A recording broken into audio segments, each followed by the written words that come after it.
दोस्तों आपको अगर परेशानी होती है कि जो भिन्न दी होती है कि उसमें ये पहचानना है कि छोटी भिन्न है या बड़ी भिन्न है, या इसे अवरोही क्रम में लिखना है या आरोही क्रम में, यानी कि डिसेंडिंग ऑर्डर में लिखना है या असेंडिंग ऑर्डर में, अगर आपको इसमें परेशानी होती है ना, तो इस वीडियो में वो पॉइंट हम क्लियर करने वाले हैं, ठीक है ना। और बहुत ही आसान तरीके से करेंगे, ट्रिक के साथ करेंगे, ठीक है ना। कोई भी ऐसा मेथड नहीं लगाएंगे जो लेंथी मेथड है, ठीक है ना, उसका यूज हम बिल्कुल नहीं करने वाले। तो भाई वीडियो को अंत तक जरूर देखना, इतनी आसानी से मैं आपको समझाऊंगा कि चुटकियों में आप उसे कर लोगे, ठीक है ना। तो देखिए सबसे पहले हम ये समझ लेते हैं कि अवरोही क्रम होता क्या है, ठीक है ना। इनका अर्थ भी समझ लेते हैं, अवरोही और एक होता है आरोही क्रम, ठीक है ना। इनमें कंफ्यूजन होता है, ठीक है ना। तो देखिए अवरोही और आरोही, ठीक है, तो इसका मतलब होता है घटते क्रम में। क्या होता है? घटते क्रम में लिखते हैं। घटने का क्रम कैसे? यानी सबसे पहले बड़ा, उसके बाद छोटा छोटा छोटा, यानी कि बिग से लेकर के बिग टू स्मॉल, ठीक है ना। ये चीज़ समझ में आई। अब देखो अवरोही क्रम क्या होता है? अवरोही क्रम होता है बढ़ता क्रम, यानी कि छोटे से बड़े की तरफ अपन कह सकते हैं, यानी कि ये बढ़ता क्रम होता है। कह सकते हैं इसे स्मॉल टू बिग, यानी कि छोटे से क्या होगा, ये बड़े की तरफ बढ़ेगा, ठीक है ना। देखो अंग्रेजी में तो ठीक है, इसे कहते हैं असेंडिंग ऑर्डर, इसे डिसेंडिंग ऑर्डर, ठीक है। डिस हो रहा है तो मतलब यानी डाउन होता जा रहा है वो चीज़, ठीक है ना, और असेंडिंग वो बढ़ता जा रहा है। अब देखो हिंदी वाले जो भी छात्र हैं उन्हें ये परेशानी होती है, कन्फ्यूज होता है कि अवरोही और आरोही में कन्फ्यूजन हो जाती है कभी कभार, उसे कैसे दूर करें। ऐसा कर लो, देखो ये लिखा है आरोही, क्या लिखा है? आरोही। तो इसमें आ को अलग कर दो, आरोही, यानी राहगीर जो होते हैं, ठीक है, तो रास्ते में चलते हैं वो लोग राहगीर, तो आरोही तो मतलब उधर से आ, यानी छोटी की तरफ से बड़े की तरफ, मेरी तरफ आ। मान के चलो मैं बड़ा हूँ तो अपन कह रहे हैं इधर आ, तभी तो ऑर्डर देंगे। तो ये क्या हो गया? आरोही क्रम। तो समझ में आ गया। तो ये क्या होगा? बढ़ता क्रम। ये चीज़ आपको समझ में आई, ठीक है। चलो ये चीज़ आपको समझ में आ गई होगी। अवरोही का मतलब होता है घटता क्रम और आरोही का मतलब होता है बढ़ता हुआ क्रम।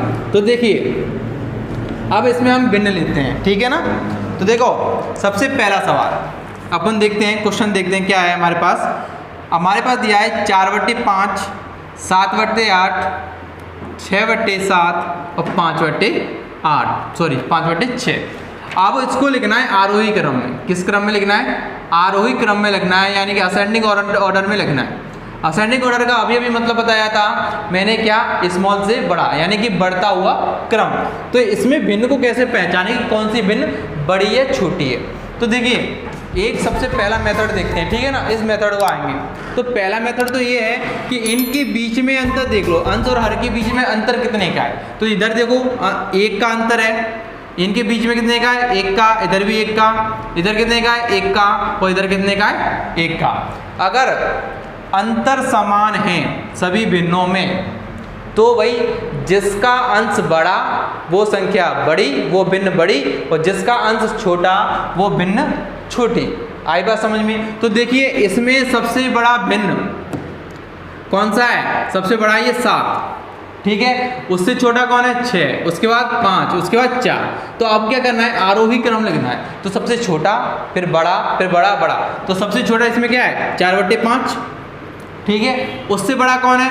उससे बड़ा है भाई ये वाला 5/6। उससे बड़ा कौन है? ये 6/7। और उससे भी बड़ा कौन है? 7/8। तो ये हमारा हो गया क्या? आरोही क्रम। समझ में आया? ऑप्शन में इस प्रकार से आपसे पूछा जा सकता है, और ऑप्शन में ये भी पूछ सकता है, जैसे कि मान के चलो, ठीक है ना, ऑप्शन ऐसे भी दे सकते हैं। देखो ये छोटा है इस तरीके से, ठीक है ना। ऑप्शन में ऐसे भी दे सकता है, जो इस बात को याद रखना है। इसका क्या मतलब है? देखो इसका ये मतलब है कि इसका जो जिसकी तरफ मुंह खुला हुआ है वो बड़ा होता है, और जिसकी तरफ ये नुक्क दिखाई दे रही है ना वो छोटा होता है। समझ में आ गया? जिसकी तरफ मुंह खुला है वो संख्या कौन सी होती है? बड़ी होती है। इस प्रकार तो हमने ये क्या किया? इससे बताया कि ये जो संख्या है इससे बड़ी कौन है? ये। इससे बड़ी कौन है? ये। इससे बड़ी कौन है? ये। तो ये चीज़ समझ में आई, ठीक है। तो आपको पहला मेथड समझ में आ गया होगा। क्या मेथड? कि जिस यानी इनके बीच में अगर अंतर समान है तो जिसका अंश बड़ा वो संख्या बड़ी, और जिसका अंश छोटा तो उस यानी कि वो संख्या कैसी होगी? छोटी होगी। समझ में आया? चलो अगला क्वेश्चन लेते हैं, ठीक है ना। इससे बताना। अगला है 2/7 3/8, 5/11 और दिया है 9/16। इसे अब हमें लिखना है अवरोही क्रम में। किसमें? अवरोही क्रम में। अवरोही क्रम का मतलब घटता क्रम, मतलब सबसे बड़ा फिर छोटा फिर छोटा फिर छोटा, इस प्रकार से। तो पहले भिन्नों को पहचानो कि इसमें कौन सी भिन्न छोटी है या बड़ी है। तो देखिए पहले तो अंतर है, पहला मेथड चल रहा है अभी तो, ठीक है ना। पहले मेथड से देखो, इनके बीच का अंतर कितना है? 5, इनके बीच में 5, ठीक है ना। और इनके बीच में कितने का है? इनके बीच में देखो 5 से लेके ये कितने का? 6 का, ठीक है ना। और इसमें क्या है अपना? इसमें कितने का अंतर है? 7 का, ठीक है ना। तो देखिए अब इसमें अंतर समान नहीं है, ठीक है ना। देखो इसे थोड़ा सा होल्ड करते हैं, मैं आपको अभी आपको बताता हूँ। एक और क्वेश्चन में लिखता हूँ उसे, ठीक है ना। ये मेथड दूसरा है, मैं इसको भी बताता हूँ। पहले इस वाले को देखिए, ये क्या अपना क्या, इसको अभी होल्ड पे रखिए। 15/16, 19/20, एक है 24/25, एक है 34/35। तो हमें ये बतानी है कि इसमें सबसे छोटी भिन्न कौन सी है, ठीक है ना। क्या बताना है कि इसमें सबसे छोटी भिन्न कौन सी है। तो सबसे पहले अंतर देखो, इनमें कितने का? 1 का है, इधर भी 1 का है, इधर भी कितने का है? 1 का है, और इधर भी कितने का? 1 का है। तो देखो दोस्तों, इधर अंतर 2 का भी हो सकता है, याद रखना, 3 का भी हो सकता है, 4 का भी हो सकता है, 5 का भी हो सकता है। इस बात को आपको ये ध्यान में रखना है। तो सबसे पहले देखो, कितने का भी अंतर हो मगर लेकिन अंतर समान होना चाहिए। तो अब इसमें क्या पूछा है? सबसे छोटी संख्या कौन सी है, ठीक है ना, यानी छोटी भिन्न कौन सी है। तो मैंने बताया था कि जिसका अंश छोटा है वो छोटी संख्या है। तो सब इसमें छोटा कौन है? इसमें 15। तो ये सबसे छोटी संख्या है, छोटी भिन्न है, ठीक है ना। ये चीज़ आपको समझ में आई? अगर ये चीज़ समझ में आई है तो चैनल को सब्सक्राइब जरूर करें और वीडियो को लाइक करना ना भूलें, ठीक है ना। अगर बेल आइकन अगर प्रेस नहीं करते तो उसे भी कर दिया करो, जिससे नोटिफिकेशन आप पे आया करे, ठीक है ना। तो ये हो गया। अब यहाँ पे देखिए, अब इसको लिखना है अवरोही क्रम में। किस में लिखना है? अवरोही क्रम में। तो देखो यहाँ पे क्या है, अंतर अलग अलग है सभी में, बस इसमें क्या है? सेम टू सेम है। और देखा जाए तो इसमें भी अलग है और इसमें भी अलग है। अब हमको क्या करना है? तो देखो यहाँ पे तो हम इन दोनों में तो पता लगा सकते हैं कि इसमें छोटी और बड़ी कौन सी है। तो देखो जिसका अंश छोटा है वो छोटी और ये बड़ी, ठीक है ना। तो इसका मतलब ये क्या है? छोटी है, उसके बाद क्या ये बड़ी है। तो हमको क्या करना है? अवरोही क्रम में लिखना है, यानी सबसे पहले बड़ी उसके बाद छोटी। तो यानी एक तो ये 3/8 आएगी, इसके बाद आएगी 2/7, ये तो अपन को पता है, ठीक है ना। अब देखो यहाँ पे अंतर अलग अलग है। अब क्या करेगा? एक और मेथड है। एक और मेथड कैसा है कि हम क्या करेंगे? इसका इससे गुणा करेंगे, इसका इससे गुणा करेंगे। तो इससे क्या होगा? देखो 8 दूनी 16 और इधर 7 तिया 21। तो अब ये बताइए, अगर ऐसा करने के बाद तो इनमें से ये बताइए कौन सी बड़ी है। तो बड़ी कौन सी है हमारी? ये वाली, ये तो अपन को पता है, मैंने अभी बताया है। और छोटी कौन सी? ये वाली, ठीक है। तो भाई सबसे पहले हमें कौन सी लेनी है? बड़ी लेनी है। तो भाई ये 7 3/8 बड़ी है, ये छोटी है। तो अब देखेंगे इस वाली को और इस वाली में से कौन सी बड़ी है। 2/7 और 5/11। अब इनमें से कौन सी बड़ी है? तो क्या करेंगे? इसका मल्टीप्लाई इधर, इसका मल्टी इधर। तो 11 दूनी 22, 7 पंजे 35। तो अब ये बताइए कि इन दोनों में से कौन बड़ा है? तो बड़ा कौन है? ये बड़ी है और ये कौन सी है? छोटी है, ठीक है ना। यानी कि 5/11 पहले आएगी, उसके बाद कौन सी आएगी? 2/7, ठीक है ना। ये तो देख लिया, लेकिन इस वाली संख्या को भी देखना पड़ेगा इसमें कि कौन सी है। तो देखो 3/8 और 5/11। तो इसमें देखेंगे कि इनमें छोटी कौन है या बड़ी कौन सी है। तो देखो 11 × 33, 8 पंजे 40। तो बड़ी कौन सी है? ये। इसके बाद कौन सी बड़ी है? छोटी कौन सी है? ये वाली 3/8, ठीक है ना। और इससे छोटी कौन सी थी अपनी? 2/7, ठीक है ना। 3/8 और 2/7, ठीक है ना। तो ये चीज़ समझ में आ रही है। सबसे पहले क्या मिला अपना? 5/11, 3/8, तो ये 2/7। अब इन दोनों के बीच में देख लेते हैं कि कौन सी बड़ी है कौन सी छोटी है। तो देखो 11 नंबर 99 और 16 पंजे 80। तो इन दोनों में कौन सी बड़ी है? तो ये बड़ी है और ये कौन सी है? छोटी है। तो ये सबसे पहले आएगी 9/16। तो ये हो गया हमारा अवरोही क्रम। ये सबसे छोटा, ये बड़ा और ये सबसे बड़ा, उससे छोटा, उससे छोटा, उससे छोटा। बात आई समझ में? देखो कुछ नहीं करना, नहीं आया तो एक बार मैं फिर से बता देता हूँ 2 भिन्नों से, ठीक है ना। जैसे कि हमारे पास है 5/11, एक है हमारे पास 3/8। अगर हम इन दोनों में बताना कि इन दोनों में भिन्न कौन सी बड़ी है, अगर इनके बीच का जो अंतर अलग अलग है तब, तो देखिए कुछ नहीं करना, इसका गुणा किया 8×5 = 40, इसका इधर किया 33, तो इसमें इन दोनों में बड़ी कौन सी है? ये वाली 5/11। सिंपल है, ठीक है ना। इसी प्रकार हम दूसरी के साथ देखेंगे। अब देखो अगर हमें इसके साथ देखना है, इस वाले को 5/11 दिया है और 2/7 दिया है, ठीक है ना। अब हमें ये देखना है कि इन दोनों में बड़ी कौन सी है, तो क्या करना है, 7×5 = 35 और 11×2 = 22, तो बड़ी कौन सी होगी? ये वाली होगी, है ना। तो इस प्रकार हम करके देख सकते हैं, ठीक है ना। तो सही क्रम हमारा क्या होगा? ये वाला हो गया। तो इस प्रकार हमने ये कर लिया, ठीक है ना। थोड़ा सा प्रैक्टिस आपको इस वाले को करना पड़ेगा, ठीक है। तो देखिए अगला क्वेश्चन देखते हैं। तो देखो अगर समान अंतर आता है उसे तो हम आसानी से कर सकते हैं, लेकिन जिसमें समान अंतर नहीं आया तो इस मेथड से हम बड़ी ही आसानी से कर सकते हैं। लेकिन जो भाग वाला नियम है कि भाग देके देखो कि कौन सा पॉइंट आ रहा है, तो उसमें आपको टाइम लगेगा, कब तक भाग देंगे। और पॉइंट कभी कभार क्या होता है, जो जहाँ पर पॉइंट आया वहाँ पे हमारी स्पीड हो जाती है कम, ठीक है ना। कई बार देखा होगा आपने। तो देखिए अगला क्वेश्चन देखते हैं। अगला क्वेश्चन है हमारा कि 6/7 और 7/9 और 4/5 और 5/7 ये संख्या दी है, और इसमें बताना है कि इसमें छोटी कौन सी है। क्या बताना है? इसमें छोटी कौन सी है। तो देखिए पहले अंतर देख लेते हैं, अंतर समान है या नहीं है। तो देखो इधर अंतर कितने का? 1 का। इधर अंतर कितने का? 2 का। इधर अंतर कितने का? 1 का। इधर अंतर कितने का है? 2 का। देखो यहाँ पे अंतर अलग हो गए, तो हमें क्या करना है, जहाँ पर अंतर समान है पहले उनमें से देख लेते हैं कि छोटी कौन सी। छोटी संख्या बतानी है ना हमें, क्या बतानी है कि इनमें छोटी भिन्न कौन सी है, छोटी भिन्न कौन सी है। तो सबसे पहले जिनका समान अंतर है उनमें देख लेते हैं सबसे छोटी कौन सी है। तो देखो जिनमें समान अंतर है हमें पता है कि जिसका छोटा अंश होगा वही छोटी संख्या होगी। इसमें से कौन सी है? ये। तो ये तो अपनी खत्म, तो अपनी क्या बचा? ये वाली संख्या, ठीक है। अब देखो इन दोनों में भी देख लेते कि छोटी कौन सी है। ये छोटी है, देखो 7 बड़ा है, ये 5 अंश कैसा है? छोटा है। तो ये कौन सी हो गई? अपनी छोटी। तो ये भी हट गई।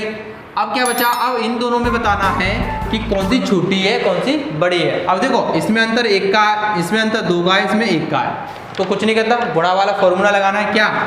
7 चौक 28 और 5 25। तो ये बताइए कि 28 बड़ा है या 25 बड़ी है? सॉरी 28 छोटी है या 25 छोटी है? तो 25 छोटी है ये, तो ये वाला है ये। तो भिन्न सबसे छोटी कौन सी होगी? 5/7। ये चीज़ आई है आपको समझ में, ठीक है ना। तो इसी प्रकार से हमें करना है, ठीक है। तो देखिए अगला क्वेश्चन देखते हैं। अगर आपको समझ में आ रहा है तो कमेंट बॉक्स में जरूर कमेंट करके जरूर बताएं, ठीक है ना दोस्तों। तो देखिए एक दिया है हमारा a बराबर दिया है 3/5, एक b बराबर दिया है 7/9, एक c बराबर दिया है 5/7। अगर ये है तो आपको बताना है, ऑप्शन है हमारे पास, ऑप्शन है ये वाले a बड़ा है c, b greater than c greater than a option में लिख देता हूँ यहाँ पे। अगर आपने चैनल को सब्सक्राइब नहीं किया दोस्तों तो चैनल को सब्सक्राइब जरूर करें। अब ये है, तो देखो इस मुंह का मतलब क्या होता है, ये खुला है, तो इसका मतलब है कि ये जो a है ना b से छोटा है, ठीक है ना। ये कह सकते हैं a से बड़ा b है, b से बड़ा c है। इसी प्रकार b से बड़ा c है, c से बड़ा a है। तो सबसे पहले हम भिन्नों को देख लेते हैं, ठीक है ना, इसे तो बाद में देखेंगे।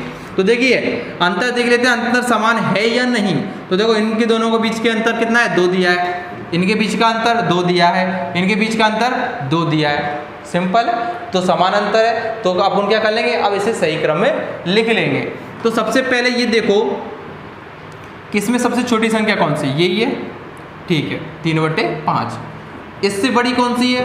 5/7, ठीक है ना, मैंने बताया था। इससे बड़ी कौन सी है? 5/7। जिसका अंश छोटा वो छोटी संख्या भिन्न छोटी होगी, और जिसका बड़ा वो बड़ी होगी। और इससे बड़ा कौन है? ये 7/9, ये 7/9, यानी a का मान है, ये किसका मान है? अपना c का, और ये मान किसका है? अपना b का। अब ये देखो ये ऑप्शन है कहाँ पे? तो ये ऑप्शन है हमारा c पे, ठीक है ना। तो सी हमारा ऑप्शन सही हो गया, ठीक है ना। आई बात समझ में। तो चलिए आगे करते हैं, अलग तरह का क्वेश्चन है, ठीक है ना, थोड़ा सा तो इसे करते हैं। वीडियो को लाइक करके हमें ज़रूर बताएं कि आपको कैसी लग रही है वीडियो। देखो जब आप लाइक करते हो ना तो हमें भी उत्साहित होता है कि चलो हमारी वीडियो किसी को पसंद आ रही है, ठीक है ना। अगर पसंद नहीं आ रही तो डिसलाइक कर दो, ठीक है ना, कोई दिक्कत नहीं। लेकिन हमें ये पता चल जाएगा कि आपको हमारी जो वीडियो है वो कैसी लग रही है, ठीक है ना। अगर आप डिसलाइक करना चाहते हो डिसलाइक कर दो, लाइक करना चाहते हो तो लाइक भी करो, ठीक है ना। तो जिससे हमें पता चलेगा कि हमारी वीडियो लोगों को पसंद आ रही है या नहीं आ रही, ठीक है ना। और मैं आशा करता हूँ कि मैं अपनी पूरी तरीके से आपको समझाने की कोशिश करूं, ठीक है। तो देखिए अगला है, तो हमें ये बताना है कि सही क्या है, ठीक है ना। सही यानी कौन सा ऑप्शन सही है। तो देखिए ऑप्शन में इधर लिख देता हूँ 1/2, 2/3, 3/4 और ये 4/5। दूसरा ऑप्शन है 0, 7/17, 3/7 और 3/5। अगला सी 7/24, ये 1/3 और ये हो गया 3/8 और ये 5/12। अगला दिया है डी 0.5, इस साइड ये 2/3 और 3/4 और ये दिया 16/25 की घात 0.5। अब ये दिया है, तो हमें ये बताना है कि इसमें से सही कौन सा है, ठीक है ना। तो देखो कैसे बताएंगे। तो सबसे पहले हम देखते हैं इनके बीच का भिन्न का अंतर। देखो अब इसका ये मतलब क्या है, मैंने अभी बताया जिसका मुंह जिसकी तरफ खुला है मतलब वो संख्या बड़ी है, यानी कि इससे बड़ी संख्या कौन है, ये। इससे बड़ी कौन है, ये। इससे बड़ी कौन है, ये। तो हम देख लेते बड़ी है या नहीं। तो देखो दोनों के बीच का अंतर कितना है, 1, इधर भी 1, इधर भी 1, इधर भी 1। तो हमको पता है कि जिसका अंश छोटा वो छोटी संख्या। तो यहाँ पे देखिए इसकी तरफ मुँह कर दिया है, तो ये तो सबसे छोटी है ना, तो ये गलत हो गया। यहाँ पे बता रही है ये बड़ी है, तो ये ऑप्शन यहीं पे गलत हो गया, आगे करने की कोशिश ही नहीं करनी। अब दूसरे ऑप्शन पे आया, यानी कि 0 बड़ी है 7/17 से। ऐसा हो सकता है, बिल्कुल नहीं हो सकता, ठीक है ना। तो ये भी ऑप्शन यहीं के यहीं खत्म हो गया। अब ये वाला देख लेते हैं, ये सही है क्या गलत। तो देखो इनके बीच का अंतर देखेंगे और इनके बीच का अंतर देखेंगे, इधर 2 आ रहा है, इधर तो काफ़ी आ रहा है, ठीक है ना। तो अंतर समान नहीं, तो हम क्या करेंगे, गुणा का फॉर्मूला आजमाएंगे। तो 3 का करेंगे 7 से गुणा, 7 × 21, इसका इससे करेंगे तो 24 से कम 24। तो ये बताइए कि इसमें सबसे बड़ी संख्या कौन सी है। तो ये वाली है 24, यानी 1/3 बड़ी है, लेकिन इसका मुंह किसकी तरफ है, इसकी तरफ। लेकिन ये संख्या कैसी है, छोटी है ना। तो ये छोटी है तो ये इसका मुंह इस साइड नहीं होना चाहिए था, तो ये भी ऑप्शन हमारा हो गया गलत। अब लास्ट ऑप्शन हमारा जो बचा है वो हमारा है सही, ठीक है ना। क्योंकि देखो 4 ऑप्शन दिए, 3 गलत हो गए तो एक तो राइट होगा। अब देखो यहाँ पे चेक कर लेते हैं हम, ठीक है ना। तो देखो 0.5 है, तो इसे मैं क्या लिख सकता हूँ, 1/2 लिख सकता हूँ कि नहीं। क्यों, अगर पॉइंट को हटाएंगे यहाँ से, तो पॉइंट को हटाएंगे तो 10 आएगा नीचे, तो 5 से कम 5, 5 नहीं 10, तो 1/2। फिर दिया 2/3, फिर दिया 3/4। तो इसको देखो क्या लिख सकते हैं, 0.5 को इसको मैं लिख सकता हूँ क्या, 16/25 है, इसको मैं क्या लिख सकता हूँ, 1/2, ठीक है ना। अब देखो इसका ये वर्गमूल इसका लेंगे तो क्या होगा, देखो ये 4, 5, इसका मैं वर्ग लिख सकता हूँ, ये दिया 1/2। जब इनका मल्टीप्लाई होगा, ठीक है ना, तो क्या होगा, 2 से 2 कटाई तो अपना क्या आएगा, 4/5, ठीक है ना। तो देखते हैं अंतर समान है कि नहीं। एक अंतर, इधर भी 1 का, इधर भी 1 का, इधर भी 1 का, ठीक है। यानी जिसका अंश छोटा वो संख्या छोटी। तो देखिए ये छोटी है, ठीक है, इधर सही निशान लगाया है। अब ये बड़ी है इससे, ये भी ठीक है, इससे बड़ी ये, इससे बड़ी ये है, तो ये हमारा ऑप्शन हो गया। समझ में आया। तो इसी प्रकार करना है। तो चलो लास्ट क्वेश्चन है इस वीडियो का, ठीक है ना। तो आप बने रहिए। और अभी तक चैनल दोस्तों अगर आपने चैनल को सब्सक्राइब नहीं किया है तो चैनल को सब्सक्राइब जरूर करें। तो देखिए